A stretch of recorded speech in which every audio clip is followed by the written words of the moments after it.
খান সাহেব, এই যে সাকিব আর অনন্যা ওদের দিকে ভালো করে নজর রাখেন। আমি শিওর ওরা কোনো ফোন দিয়ে আসছে, যেন কোনো ঝামেলা না পাকাতে পারে। কোনো চিন্তা করুন না ম্যাডাম, আমি দেখতেছি, আপনি নিশ্চিন্ত থাকেন। মুখে 12টা বাজানো। আর কতক্ষণ পানি ঢালবেন? আমার ভাইয়া তো ঠান্ডা লেগে যাবে। আপনারা তাড়াতাড়ি একটু শেষ করুন না। সব টাকা পয়সা তুলবো, তারপর শেষ করবো। তুমি তো ছেলের বোন, তুমি টাকা দাও। আশ্চর্য, আমি কেন টাকা দিব? ওরা তো টাকা চাইবেন কোনে পক্ষের কাছে। আমরা তো আছি না, কে কোন বাড়ির লোক? চেনেন না না?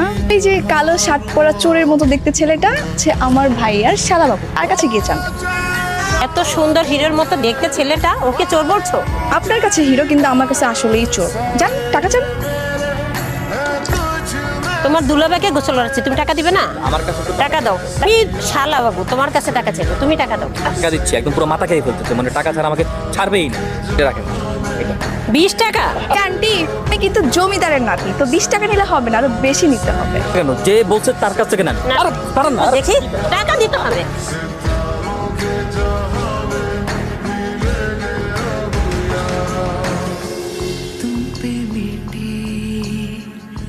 কি ব্যাপার, তুমি এখানে কেন আসছো? তুমিও কি গোসল করবা নাকি আমার ভাইয়ের সাথে? আমি কেন গোসল করবো? গোসল তো করবে দুলাভাই। আমি তো এখানে আসছি একটু ফু দিয়ে দিতে, দোয়া আশীর্বাদ।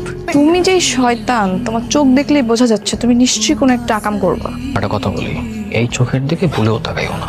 প্রেমে পরে একদম পুরো ছাড়খাড় হয়ে যাওয়া, নিঃস্ব হয়ে যেতে পারো। লল।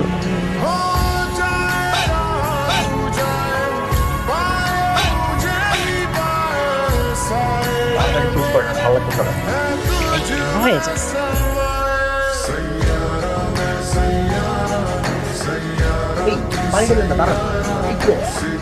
তাই তো?